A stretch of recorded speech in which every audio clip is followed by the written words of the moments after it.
All right, and we are live. My name is Mike. This is the Leadership Toolkit. It's your definitive leadership podcast for you to learn and grow yourself, learn and grow your business. Whether you're an entrepreneur, whether you are in big business, you always need an opportunity to influence and help grow yourself, and then certainly grow your team. So I have conversations with people from all different verticals of business, and thankfully also from all over the world. I am very excited today to have my guest, Kerry Kingham. She is the CEO of the Chooze Shop. She has over 20 years of leadership in all varied sectors of business. She's got all kinds of different verticals. The Chooze Shop, it works on accessibility for adults. She'll get into explaining that probably way better than I would even be able to consider doing that, but it's disabilities and aged care. And then she has an MBA in project management. She drives innovation and inclusivity in retail. She's focused on digital learning and AI. I'm stoked because I've got her literally from halfway around the world today on the Leadership Toolkit. I welcome you, Miss Kerry Kingham. How are you doing today? I'm wonderful. Thank you so much for having me. Absolutely. Thank you so much for making the time. We were talking right before we got started, and you are in Australia, so it's dark 30 there. What time did you say it was there? 3:30 in the morning. Yes. 3:30 in the morning. So she's going to all kinds of lengths to bring her wisdom and knowledge and insights to you here on the Leadership Toolkit. So Kerry, I can't thank you enough. And if you would do me a favor and just share a little bit about yourself, who you are, what you do, what's your leadership background, and then we're going to get into having a great conversation today. Fantastic. So as you said, I'm here in Australia. I've been in a variety of different roles over the years. When you say 20 years leadership experience, that just means that I'm old. That's all it means. But I started off, in public service, and then I went into banking and finance. I've worked in publishing. I've worked in media and advertising, higher education. So I've worked at some of the big universities here in Australia. And now I'm actually the CEO of a startup in the disability and aged care sector. And what I've learned over the years, I suppose, through all of that is that there's no one size fits all leadership. And I've had the privilege to work with some fantastic leaders, also with some not so fantastic leaders. Mm-hmm. And the great thing is I've learned something from each of them. So I'm really passionate about people management, leadership, communication, and also about, I suppose, being very inclusive and a lot of coaching and development for my team.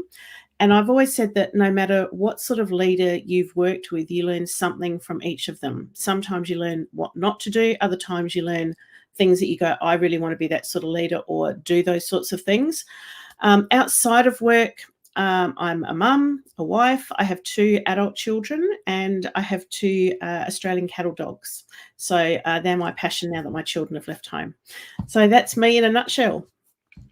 Love it. And so, again, thank you for making the time with me today. I love the fact that you lead right in and you're saying, hey, look, there's no one size fits all leadership.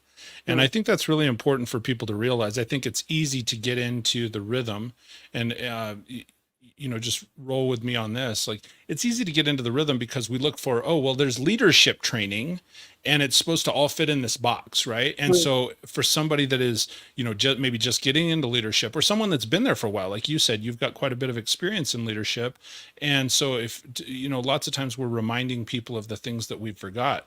If someone is moving into a role, well, first off, let me ask you a question. I'm going to go off the beaten path here. You're going rogue right from the one. I'm going rogue right from the get-go. That's how I do this. How do you define someone that is a leader, Kerry? I believe there are leaders at all levels. So it's not just about somebody that has a leadership title. I look at people's leadership qualities or characteristics. So if someone is stepping up and showing passion about something they believe in, if someone's challenging the norm and, taking people on a journey with them, if someone has influence, they're a leader in my bet. Now that can sometimes be good and it can sometimes be bad. If people are using their influence for evil and not for good, then they can still be a leader. And I think this is the challenge we have, that when we talk about what makes an effective leader, sometimes the examples we might give are not people that we necessarily like. But it shows how powerful leadership is, whether it's used for good and development and positive outcomes, or whether it's used for negative outcomes. Yeah. Sure. No, and I think that's I want to go that direction right away from the start. When you're talking about negative outcomes, what Mm, are some of those characteristics that and again, if we're all listening and learning, I think that's really valuable. You can learn from every situation. mm, What are some of absolutely. the negative characteristics that you have learned from either other leaders or other people in your experience, maybe that you've Mm, run laterally with? What are some of those yeah, key, like three key negative characteristics that you'd say don't do that if you're moving into a leadership role? yeah. Um, I think something that they call dark side traits, things like narcissism, single-mindedness that's closed off to perhaps other people's opinions. That's something that I really dislike when I see a leader that decides to go down a path regardless of all the observable impacts that might have, or the feedback from other people, or the fact that it might not be working or giving the desired outcome. So I think blind leadership is really Ooh, something that that's I good. don't, I don't like. I think also when you use it for personal gain or to push a personal agenda, the biggest thing when you're a leader is it's not about you. You can't use the word I anymore, even though I'll probably use that a lot today. Because I'll say I believe, but as a leader, it's not about you. It's about the others around you, and it's about the vision and the outcome. And that can sometimes be one of the hardest shifts to make. I think when you go from individual contributor to a leadership role.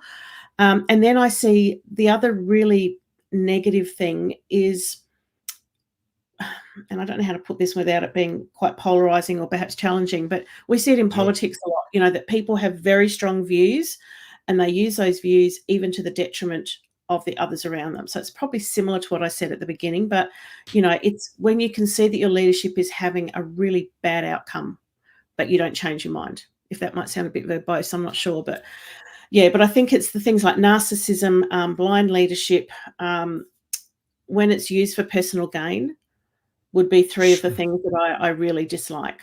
And where it's power rather than influence all the time, when people are influencing power over others regardless, and they're using that to get their own way rather than to deliver a great outcome. What so no, I love all those things. I think that's spot on. When you bring up politics, I was sitting thinking and searching for it. Would you say maybe rigidity?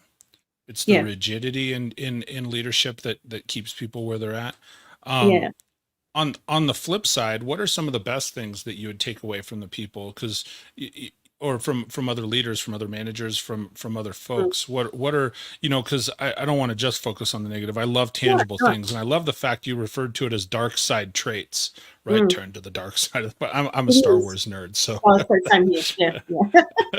Won't be a so Darth Vader. so Yeah. what about the light side traits? What are the things that someone must possess other than influence? I'm going to say other than Mm, influence yeah, because you already said influence, and I think that's really powerful. In it, or in addition to, not other than, but in yeah. addition to influence, what would you say are like three key characteristics that someone must have to effectively lead others? If only three. Well, I would say authenticity.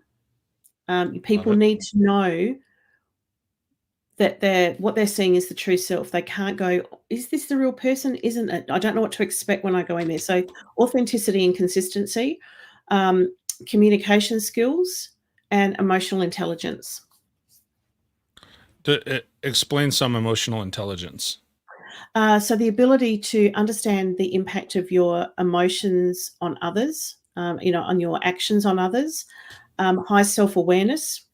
And as part of that, it's not a traditional emotional intelligence, but the ability to read the room, to look at something Mm, that as it's in action, like something you're saying or something you're doing, and going, no, no, no, this is not going how I thought it would go. It's not landing how I thought it would land. And being able to stop and go, okay, guys, that's not coming across correctly. I didn't, mean it like that, or my intent wasn't like this. And actually be able to own it and go, I'm going to start again. I can see this isn't working. So, being really self-aware, really open to feedback, and to be able to do that on the fly and not kind of walk away and go, well, bad luck, I'm the boss. They've just got to suck it up now. sure. To be able to stop and go, no, no, no, that's wrong. I blew that, mucked it up, and kind of reset. And I think people respect leaders who can do that, because gone are the days when leaders are, do as I say, I'm the boss, don't question me. I don't want your input. Just get on with it. There are times when you have to do that, but your whole Sure. leadership approach can't be like that.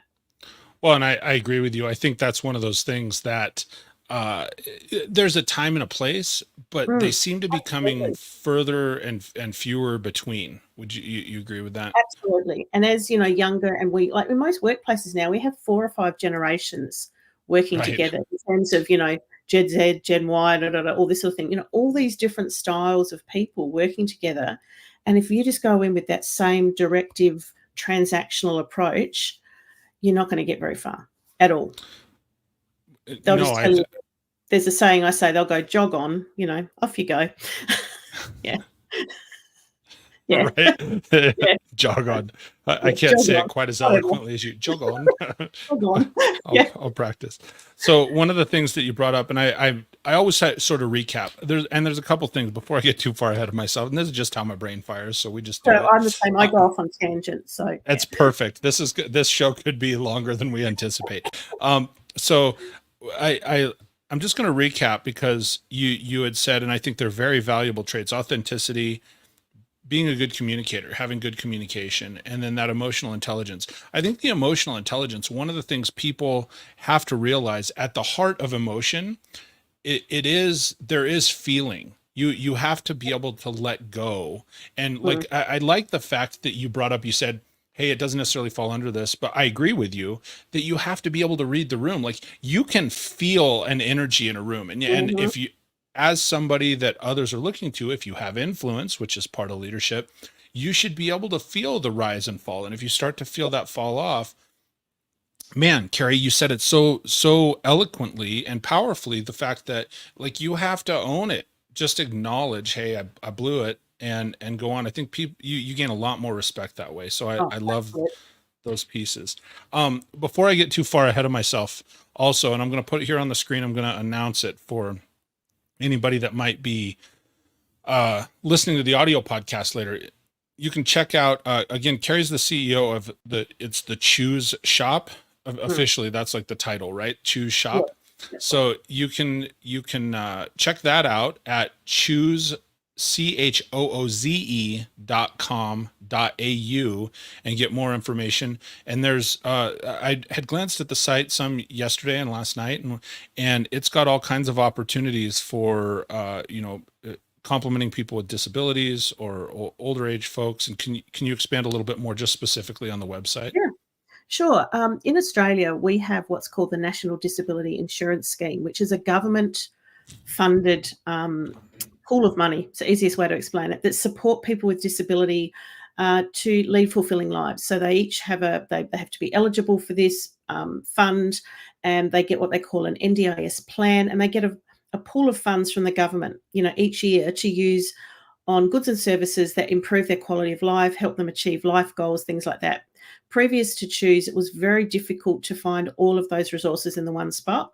So we've developed this e-commerce site where people can come on and use their funds to purchase, related assistive technology, consumables, things like that. But we've built the site with high accessibility in mind. So people with low digital literacy, people that might have perhaps autism or trying to think of what it's called, autism or any other disability that means that using a traditionally constructed website is challenging for them. So Sure. just, epilepsy and things like that, where you can't have flashing lights. So all of our site is designed like that. But the thing is, it's great for a whole heap of products. So not just disability or aged care related, but just if you want to find a site where it's easy to purchase products and easy to use the site, that's what we're there for. That's So we're a great. startup. Yeah, we're a startup. So we're living That's deep awesome. in that exciting startup world. Yeah. So I would encourage folks, if you're looking at this and you think that's something that could be of value to you, check out that site. It's chooze.com.au. And then also, just if you're interested to connect with Kerry, she's already shared a lot of wisdom, and we're just 15 minutes into the show, but you can connect with her on LinkedIn if you look up Kerry Kingham, KerryKingham. You can connect with her on LinkedIn. So rolling back to the leadership piece, and one of the things that you brought up here just recently, and you said one of those key things, communication. Got to have good communication skills. How do you define communication skills? Because I think like communication to me may not mean the same thing to you. Is that fair? Yeah, absolutely. Communication is one of those things that's called a soft skill. but to me, that means it's a hard skill. Okay. Because, Sure. all these in today's world of business, of engagement, anything, being able to communicate with people effectively is key, whether you're doing it in your personal relationships, whether you're doing it in your business or work relationships. If you can't communicate effectively, you're not going to get very far. I think that for 99.9% of problems, poor communication is what causes them, and great communication and understanding can likely solve them if you're open to it. The saying that I have around communication is you won't get what you want till they get what they need. So that is the premise, that you Love have that. to actually adapt yourself to the other person's needs, particularly in a leadership role. You have to have that versatility to be able to understand whether people like to be communicated with at a fast pace, a slow pace, whether they want eye contact, whether they don't want eye contact, whether whether you're resonating with them. So to me, communicating is about delivering engagements or interactions in a way where both parties feel comfortable. So you have to be able to flex your communication style based on the person and the situation. If you don't do that, you're not going to be successful, no matter how many qualifications you've got, how much money you've got, et cetera, et cetera. Communicating effectively with people in a way that resonates with them will push you forward in life more than anything else, I believe. I think you're spot on. I love the quote you said, you won't get what you want until they get what they need. And I've heard in communication, I think it's very easy to fall into the trap of, well, I'm saying this, and now I'm saying it louder, and now I'm screaming it from the mountaintop, so you have to understand me. And I've certainly heard it said, it's one of those that communication has to be a dialogue, not a monologue, right? Meaning Exactly. you and I have to be talking back and forth. It can't just be me speaking. It has to exchange. And I think that's one of the reasons too, when I sit and I'm having some of these interviews with folks like you, Kerry, and I listen, and then I see people smirk because I say, well, here's what I heard you say, because then I'm sort of repeating it. And I Yeah, had someone say that to me after the show one time. They said, we always repeat what your guests say. And I'm like, well, it makes me sound smart. The reason is it's making sure that I'm hearing accurately and effectively what it is that you're telling me and what you're teaching. mm, And so I think it's one of those pieces that it's important, when you said till they get what they need, like you have to know what the other person is hearing. exactly. And you have to make sure that they're hearing it in a way that makes them feel comfortable. I think in one of my roles, I reported directly to the CEO, and he was a challenging man. I'm going to be very polite. I found him a very, very challenging man to work with. And I kept thinking, I'm always being seen as being a good communicator, and I'm collaborative and I'm supportive and all this sort of thing. And I thought he did not give a rat's about this. So that's a very Australian saying. He didn't give a rat's. We say it means he didn't care at all about that. All he wanted to do was see me do the job. He didn't care whether we had a good relationship, bad relationship, whatever. This went on for months and months. And I would come out of my one-on-one meetings with him and Hmm. feel like I wanted to burst into tears. And I'm thinking, what does he want from me? Why can't I just connect with this guy? Sure. And I felt very uncomfortable with him all the time. And then I started watching how some of the male leaders in the team communicated with him. Hmm. And they didn't collaborate with him at all. They were just at him, and they just held strong, and they were very direct and, almost aggressive with him. So one day I just thought, you know what? I'm I'm just going to try. I'm going to try how they communicate. Oh my goodness. I walked out of the meeting going, why didn't I do this months ago? Because I had communicated in a way that I thought he would like and all the rest, but I wasn't reading the fact that he was getting frustrated with me. He was, come on, come on, come on, you're taking too long. And so I walked away and went, well, that was really interesting. And I'd done all the training, and I'm accredited in social styles, but Sure. this guy, for some reason, I had a real blind spot with him, and I wasn't doing what I would do with somebody that I was coaching or someone in my team or someone that I was trying to support. So it showed me how much of an impact the way I communicated with him had on our relationship. And it almost changed overnight. It was the most That's frustrating moment of my life. no, well, it's, and It is. It's so often those little things, and Mm. that whole thing changed just based on your tact and your approach. Yep. And Yep. so it's amazing that you had the insight then to acknowledge that, to see that. You said, hey, these other people are communicating differently, so I think I need to. What would you recommend with somebody if they're in a leadership position, or Mm. say they're the receiver of that communication, and they're struggling? What's the approach that you would recommend somebody else take now that you've experienced it on your own? Mm. If they have that blind spot, how do they go after it? How do they approach that other person to say, hey, you're just not getting through, you're not breaking through the walls? Yeah. I think there has to be some trust there, and you have to feel like there's some psychological safety to start off with. And I think the challenge with some of those types of relationships is by the time potentially you get to that point, the relationship can often be a bit fractured and there's tension in the room. And I think, Mm-hmm. it's like a rubber band. A rubber band is designed to stretch out and stretch back in again, stretch out and stretch back in again. But if you overstretch that rubber band or try and get it to do something that it's not designed to do for too long, it won't go back again.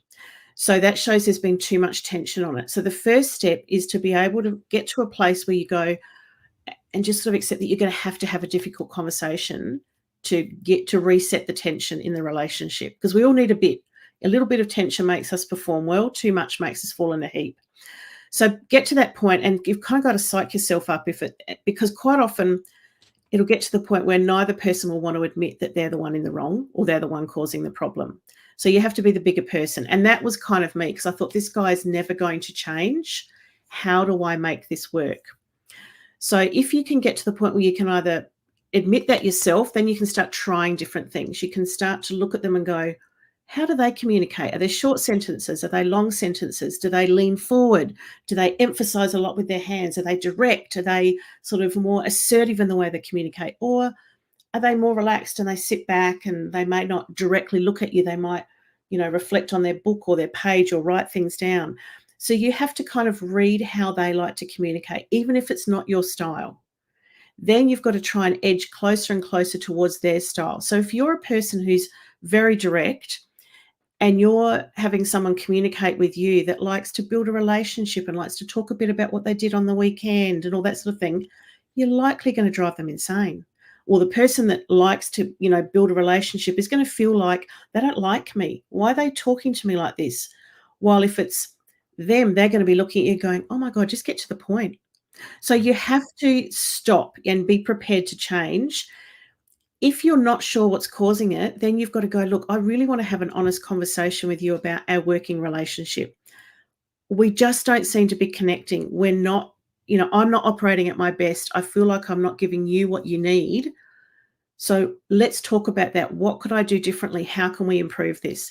And that can sometimes be really challenging, because if the other person doesn't have the emotional intelligence or doesn't have the self-awareness, it may get worse before it gets better, because some people can weaponize that sort of conversation against you. You Sure. can't communicate with me. You're not good at this. So it really can make you feel quite fragile. But if you can think about using objective language and showing that it's a positive for the other person to work on this, almost you go, I'll be the mea culpa. I'll take the fall, because I have to, like, this guy was a CEO. I reported directly to him. I had to keep working with him. And I knew that would impact my career if I Sure. didn't do something about it. So, So, and yeah, no, I think that's great. That's one of those things I hear you saying, hey, he really appreciated the brevity of it, or that directness. And so you had to change that. I love the fact here that you shared and you said, hey, you got to have an honest conversation about the working relationship. And I think one of the things that does take is that goes back to what you said before, is it takes some emotional mm, intelligence. It takes some willingness to admit that, as much as it's easy for us to think that they're always part of the problem, yeah, but sometimes you've got to go, "Oh, then could be we me as have to well." be part of the, yeah, we Yeah. have to be part of the problem to be part of the solution. Mm, And, one of the things that you had said earlier when you were talking about, um, just having that sort of, gosh, I just lost my train of thought. But you were talking about, not making it I. Mm. You know, it's not so when you're approaching somebody, and I don't even know if you realized you did this, Kerry, but something I picked up on was when you said, hey, we need to have an honest conversation. We need to have Mm. an honest conversation about our relationship. It creates ownership for both parties. It creates Yeah. ownership for both people. Not, hey, I want to have a conversation with you about your problems in communicating, right? That'll go But well. Yeah. yeah, but that's just, well, but that's one of those subtle things you pick up on, because when you were Mm. talking earlier and you said, hey, you don't want to say I a lot. You want to say that it's about the team and it's about the group. And I think that's as valuable regardless of what level you're coming from. Like you were saying, hey, I'm answering to this person, they're my leader, or vice versa. If you're leading somebody else, I think it's very worthwhile to listen, because part of our communication is our language that we use.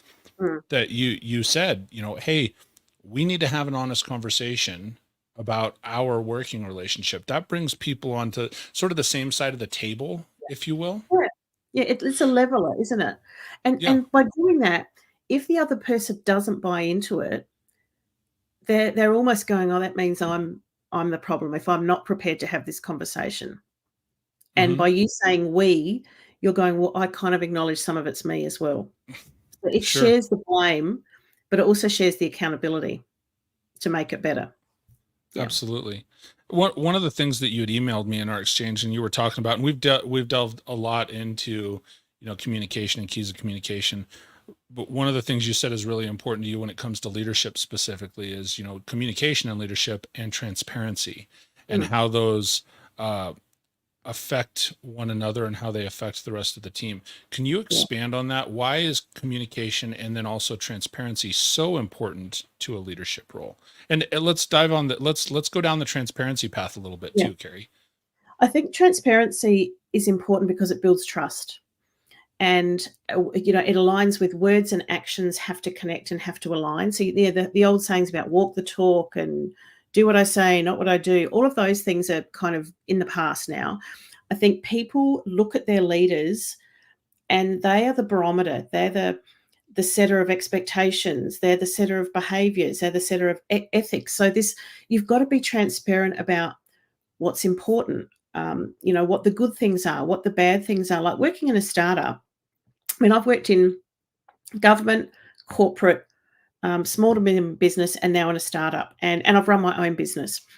And what I know is that being transparent with your team is what will actually cause that stickiness. It'll cause them to feel connected to you, connected to the business, and you're more likely to retain them and have a really positive relationship with them.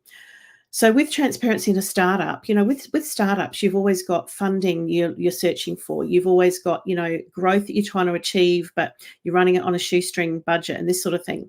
So I Hmm. found that particularly in the environment that I'm working in now, I've had to be more transparent than I've ever been before in a leadership role because, it might be, guys, we're going through a funding raise, a capital raise at the moment. We've really got to keep, sort of a lid on spending. So we won't be doing this, that, or the other.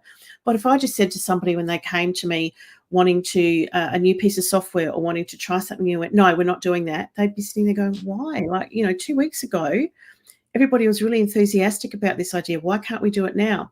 So by sitting down and ensuring that the people that report to me, so my leadership team and those who look to me for, direction or sort of, strategy, I've found that they need to understand not just the what, but the how and the why. And so the only way to do that is to be transparent, is to take them on the journey, is to share all the ugly as well as the good with them.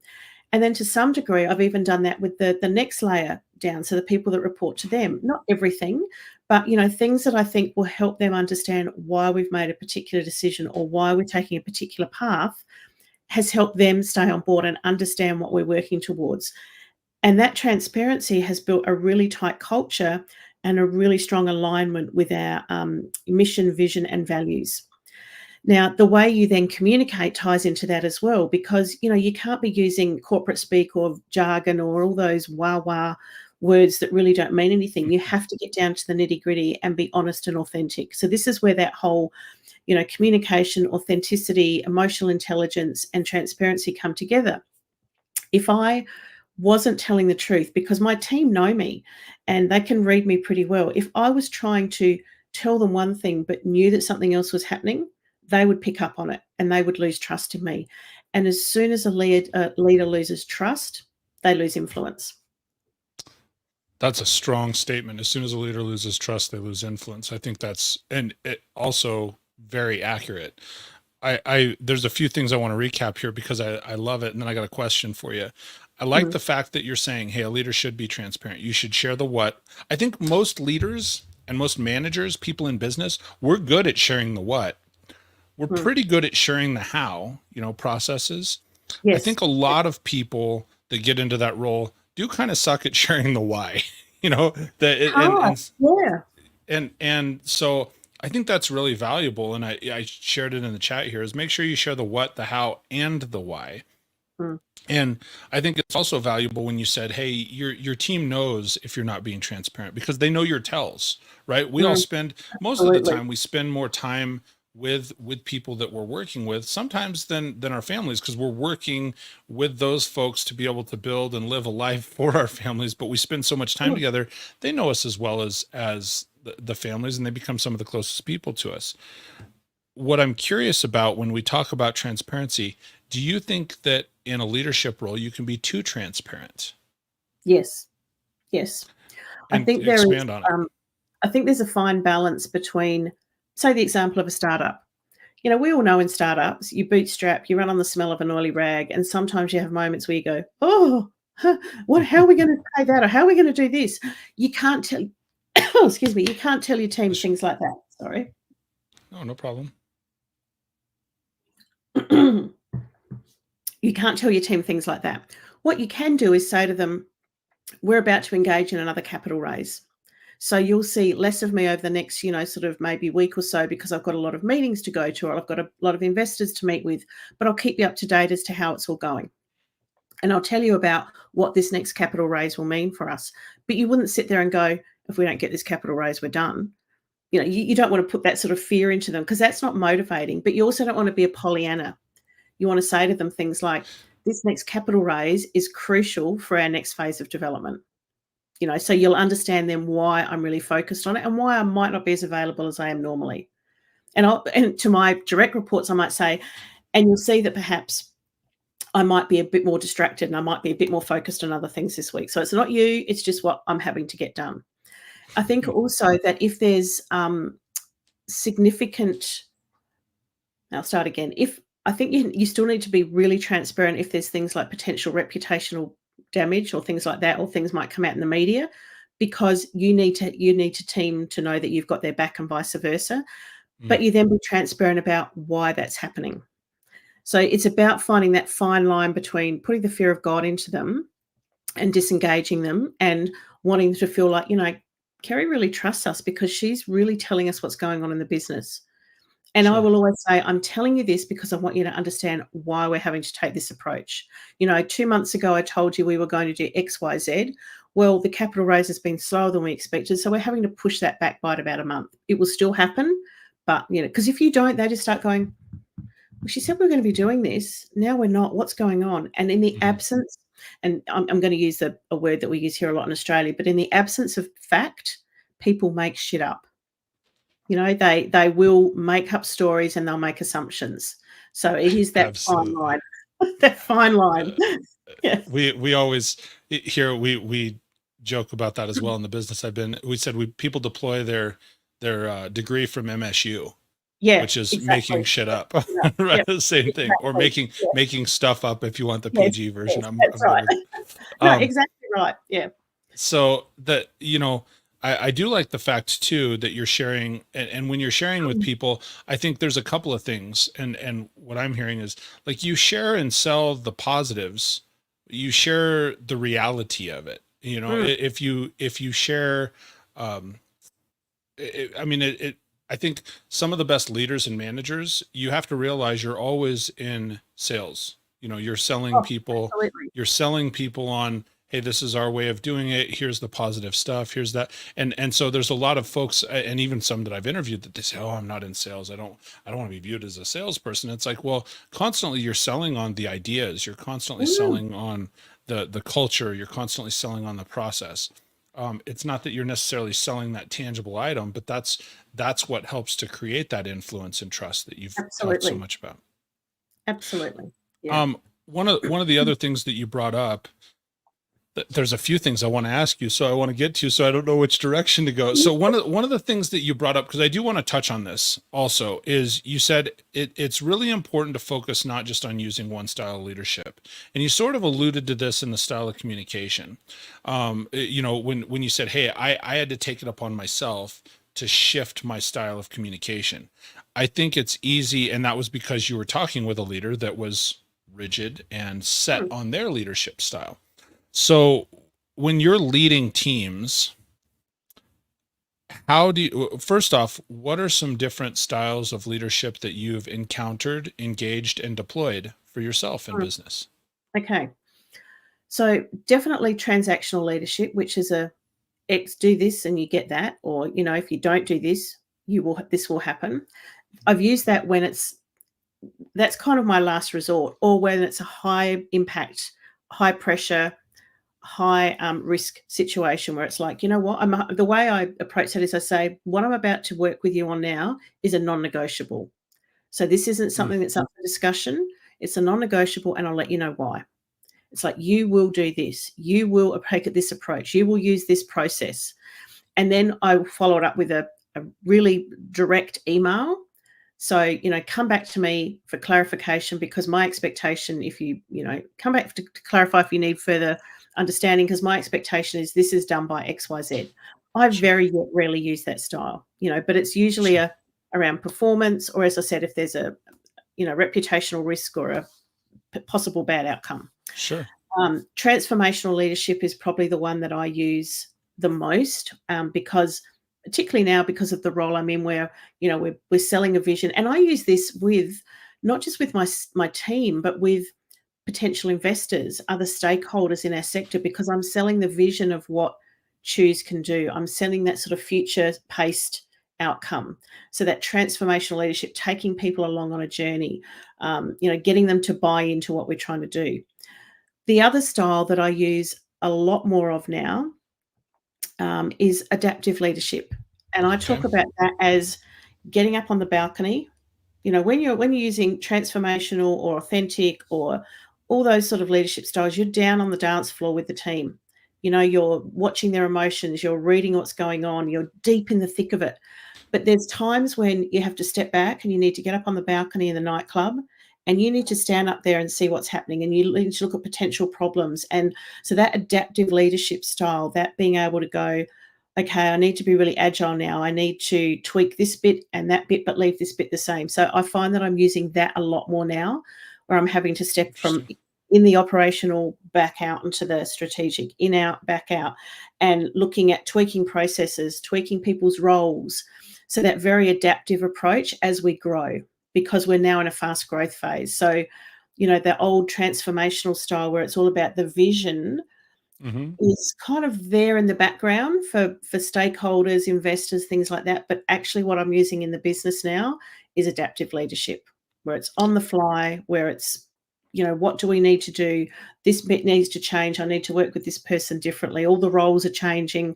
So that's been quite challenging for me, because it's not a style I've had to use a lot in the past. Which one's the best?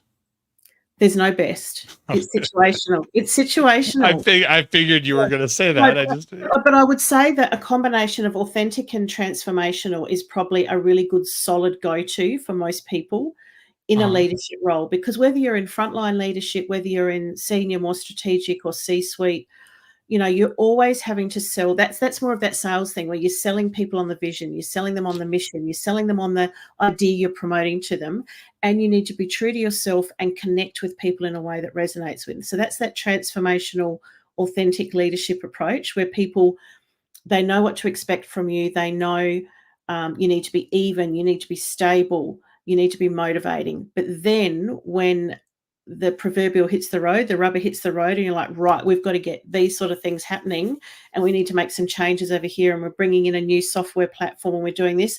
That's that adaptive leadership, where you step back onto the balcony and go, okay, what's working well, what's not working well. well, Yeah. and how I've heard it referred to, and again, you're so eloquent with the way that you speak and share these different styles. I've heard some of the differences, like when you're talking about, that frontline leadership. you're in there getting your hands dirty, Mm, working in the business, selling the vision. mm. Then what I'm hearing, sort of this adaptive leadership, you're stepping back. It's not necessarily the 20,000-foot view, but it's the No. balcony view where Mm, now you go, you move, you transition from working in the business to working on the business. And there's things, I think you are so right. There are things that you can only see mm. when you step back. Otherwise you're Absolutely. right here working towards this vision, and there's the vision, and then all of a sudden you Mm. step back from this different angle. Okay, well, I'm off 100 feet and 45 Yeah. degrees up, and oh, hey, you know what, if we keep heading that way, there's a you know a It's a bridge is massive blown hole in out the on the road. road. Yeah, Yeah, exactly. yeah, Exactly. exactly.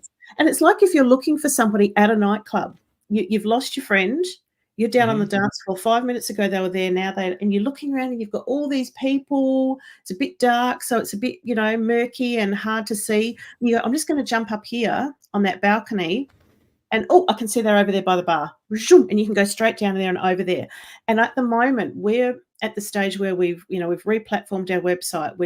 We've had all these different software providers, and I've been working with the operations team, with the systems team, with the marketing team, with the customer success team, and they've all got their own problems. And you think, yep, we're solving all these problems, we're doing all this, I'm keeping them all on track. They know what they're working towards. And then all of a sudden you step back and go, wow, I'm really pleased. And you go, oh, I didn't even think about that, because you've stepped back now and you've seen the impact of a decision over here, what it's going to have over there. And Hmm. they're the things that the blind spots or the icebergs. If the captain of the Titanic had a helicopter, he would have seen that iceberg coming. They could have started turning the ship a lot sooner. And that's where I think you have to be able to zoom in and out. And there's that difference between being operational, which you still have to be at times, Sure. and working one-on-one with a particular department, and then stepping back and being that really strategic, big vision person again, and constantly reassessing your path and your journey and how you're going to get there. You might have thought you were going to take a train, but now you've realized that you need to swap to air travel. And how does that air travel impact all the people underneath you? Yeah. Very powerful. So let me ask you, what happens when you realize as a leader, how do you approach it? And so what tools would you recommend for people that are tuned in listening to the show and so forth? What happens when you realize that you've made a mistake and that you are, hey, I thought I was down here working on this, or even Mm, from the adaptive position, hey, I mm, stepped back and here's the direction we're headed, but I realized, like the golf ball effect, I'm half a degree off and I'm going to end up in the rough yeah. over and out. What is your approach? What are your first tactically, like Mm. 3 steps to error correct? Stop, think, do. So Okay. stop the process. Don't just keep on going and hope that you can work it out on the fly, because the longer you do that, the more you'll what it up. Uh, so you've got to stop and go, okay, I've identified something. Stop right now. And don't be afraid to go, we're just pausing this while we assess. It doesn't mean it's wrong or it's broken or it's not going to happen, but I need to stop and think. And that is the biggest, and I had to do this last week. We'd engaged somebody to build a piece of software for us. And Hmm. at that time, it seemed absolutely the right decision. And I was doing some, reviewing of budgets and processes and other plans that we'd added in, or other roadmap items that we'd added in for down the track. And I suddenly went, oh, I don't know this is going to work anymore. And this was Sure. an external contractor that I'd signed a Okay. contract with. Okay. So, and I went, okay, just stop for a minute, Kerry, don't panic. How can you approach this? So I went to my systems specialist and said, I just need you to answer the question I'm about to ask you. I said, I don't need you to solve a problem or to give me 20 different solutions. I just want you to answer this one question. Okay. He went, okay. And I asked him the question and he gave me the answer. I went, okay, that's what I wanted to hear. And he goes, why? I said, well, because I knew if I gave you the whole scenario, you tried to come up with a solution that would fix what we're doing now. But I just needed to know the impact of this one particular decision or question. So Wow. what he answered to me reinforced that if I didn't change our approach, it was going to cost us a lot more money down the track, or could have some really negative impacts. So I said, okay, thank you very much. I took the weekend to reflect on it, the pros and cons. And then by the Monday, I gathered my leadership team together and said, right, because we have a stand-up at the start of each week, just a short 20-minute meeting. They each have 5 minutes to talk about what's on the go, what's working well, any roadblocks, just to make sure they all know what everyone's doing. So I said to them, okay, guys, I've had a bit of a moment. I said, and, I suddenly realised that XYZ could potentially do this. So I said, we're going to stop doing that. And I'd already emailed the provider and said, we're actually stopping this. I'm putting a pause on the project. You've been paid for what you've done up till now. I will let you know if this changes or if we'll come back to you. And they're like, okay, that's fine. Appreciate your decision. Understand your reasoning. I knew that my operations manager would be quite frustrated by it because this was going to potentially streamline some things for him. So I had to then go, the reason I did this was because it doesn't mean that you won't have that functionality. It means that we'll be doing it in a different way, which will actually give us a better outcome long term. Okay. You can see him kind of go, whew, all right, because I can read him as well, and you can see him going, ooh, he's winding up. And I said, and what we're going to do next is, and then the systems guy said, now I know why you asked me that question. Now, to his credit, he didn't go, no, I want to know why you're asking me this. So it was quite a short time frame. It was from the Friday to the Monday with the weekend in between. But I immediately did that stop. Just stop whatever's causing you to have this angst. Think about it and then make a decision about what you're going to do instead. So that stop, think, do is something that I use really regularly with my leaders as well. And I say, I need you to stop and think before you do the next thing or take the next step. And it's almost like just giving yourself a time out and giving yourself permission to admit that you may have made a just mistake. kind of, mucked it up. Mucked it up. No, I love the fact that as soon as I ask the question without hesitation, you're like, stop, think, do. Done. There's the 3. And here's the other thing that I heard you say. And if people did not pick up on this from Kerry, you need to hear this and just jot it down. I always encourage people to take notes. It doesn't have to be a real lengthy. She said, look, this was from Friday to Monday, but Friday, once the stop happened, she's saying, hey, look, I physically removed myself from that situation and really thought about it. Took time to assess it. I think so often, and I understand as leaders, we're type A personality, and we say, man, I got to get in there and I got to make decisions. Decisions are important. So I got to do this thing. And we can be guilty. Yes, you want to be decisive. Yes, we need to move quickly, but we can be guilty, I think, sometimes of just moving too quickly or rashly, that it's like, if I had just taken that 2 days, that 24 hours or 48 hours to think about it, that step 2 that you're saying before I do the next thing, I think there's a tremendous amount of value in that. So very, very, very good. Because when you think about it, we're not on a battlefield. We're not out there saving lives. No decision that we make, and I think this is for most leaders in most business type roles, unless it's some big stock decision or something like that. But for most leaders, the planet's not going to stop turning if we take a little bit of time to think things through. And the phrase that I always say to myself is, give yourself permission. So when I did that stop, because I was stressing about this and I was, you get that spiral of thoughts in your head. Yeah. And I thought, just stop. You can sort this out, but you need to stop and focus on it. Yeah.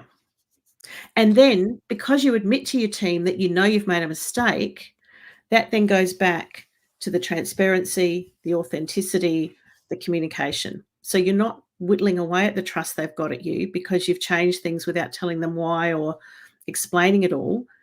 You've admitted that, I'm just like you guys. Sometimes I make a bad call. So I'm now making a captain's call and we're resetting. Because I think too often as leaders, we think we have to have all the answers. We always have to be right. We have to be seen to be the strong one and the one that everybody can look to. And yes, we do, but we also want people to know that it's okay to make a mistake and fail forward. It's called a flirting. A learning from a failure. I got that from somebody else who she's actually a copywriter here in Australia. She talks about flirtings all the time, and I think that's brilliant. Yeah. Well, I think too that potentially when you admit that you've made a mistake, especially when you're in that leadership role, whether you're leading from the middle of the organization, like you said, at all levels, if you've made this decision, you say, hey, I screwed this up. I think that often allows, at least my opinion, it allows for collaboration, allows other people to bring some ideas forward. Hey, look, I can, Absolutely. and then they back you even more because they're like, hey, I understand, boss, you did this, or hey, I Yeah. understand, Kerry or Mike, this thing happened. What if we did this? Mm, And then they own it even more because now it's their idea for the solution. I think there's exactly. opportunity there. Well, the systems specialist came back to me with a YouTube video he wanted me to watch, which was a low code version to what we'd previously been, proposing. Hmm. And he said, "I've thought about how we could now use this approach to do this, this, this, this, and this." It's So I'm like, awesome. brilliant, brilliant. And I didn't It's have to come awesome. up with that idea. He's come up with it. That's his job, but he's come up with it because he now knows that we can look at an alternative. Yeah. It's really good. So a couple things. So just so I don't forget, we're coming to the tail end here. We're almost an hour in. I joked and said, Sorry. "Hey, it's no Rogan podcast, but hey, you never know. We could hang out here." Um, so a couple of things for anybody that is watching or listening. Please make sure. I mean, she's such a just genuine and authentic person. It's been a great conversation today with Kerry Kingham. You can connect with her on LinkedIn. Yeah, encourage you. Send it. You can always send a message when you do that and just say, "Hey, I saw you on the show" or whatnot. If you want to connect with her, and it's KERRY dash Kingham, KINGHAM. That's her link on LinkedIn. So if you're look for her there. Also, as we mentioned before, part of where she's gaining that momentum and that leadership, or displaying it, I guess, rather than, is through her company Chooze.com. So you can go to CHOOZE.com.au and you can see the products and such. And she shared with me right beforehand. This was something I think I flashed on the screen earlier, but just to make sure, you had mentioned, and can you tell people what this is about? It's an assistive technology scoring app Yes, that you wanted to it's a share. quiz. Yeah, it's a quiz that you can do that we've put together at Choose, where you go in and answer 20 questions. It's not a medical diagnosis by any means, so that big disclaimer is out there. Yeah. But if you, maybe if you have ADHD or ASD, or if you've got executive functioning disorder or mobility issues, take this quiz. It will identify the most likely types of support you need and actually give you a list of products and assistive technology that might be useful for you in your daily life. So, yeah. And awesome. So, and thank you for sharing that. And so for anybody, I'll share that in the show notes, the link, as well as, again, if you're just listening right now, it's assistive technology. That's all one word, assistive technology dot score app, SCOREAPP.com. So you can go there Mm. to take that quiz or assessment. So as we come to the tail end, Kerry, thank you so much for all of your wisdom and insight and spending time with me today. I really appreciate you, especially in the middle of the night there in Australia. No, Do you have no. any final thoughts to take us out this afternoon, I just think or in the middle of remember the that. night? No, yeah, yeah. I'm going to have a really productive day today. I'm just going to power through. I think the big thing to remember is you don't have to have a leadership title to be a leader. And you don't have Yes. to always just think of yourself as a leader at work. You can be in a friendship group. If you're someone that's younger and you're working part-time or you have a big circle of friends, you can use influence. Use it wisely. Don't be a Darth Vader. You can use it wisely and you can really help to shape people and, I suppose, improve people's lives. And I think leadership is a privilege. Remember, it's no longer about you, it's always about your followers and your team. And as a leader, your job is not to build your list of followers and just have more and more people going, "Oh, aren't you wonderful?" It's actually develop more leaders out there. So that should be your goal. Coach and develop people, share your knowledge, and help them be the best version of themselves. Love it. Thank you so much for spending time with me today. If I can just hang out for 1 minute in Sure. the green room, and Yep. Thank you I'll so take much so for having me. absolutely, absolutely. It's been fantastic. And with that, ladies and gentlemen, that's going to bring us to a close for another episode of the Leadership Toolkit here with Kerry Kingham. I would encourage you check out the links and her website and connect with her on LinkedIn and use the all of the wisdom that she shared. I've got 2 pages worth of notes here of stuff that I can just share, and I'm so excited So, a lot of the things that she's discussing, they're so foundational and they're so good. And it's an opportunity for you to grow yourself. And like I said, to grow the people around you. If you know of somebody that needs this information, share this episode with them. That's one of the most valuable things you can do. That's how this podcast grows, is share the link with a friend, share it with your company. Make sure you throw some thumbs up on the videos here. I appreciate you so much and value your time. So thank you for spending the time with us today here on the Leadership Toolkit. And until I see you next week, make sure and stay great. We'll talk soon, everybody.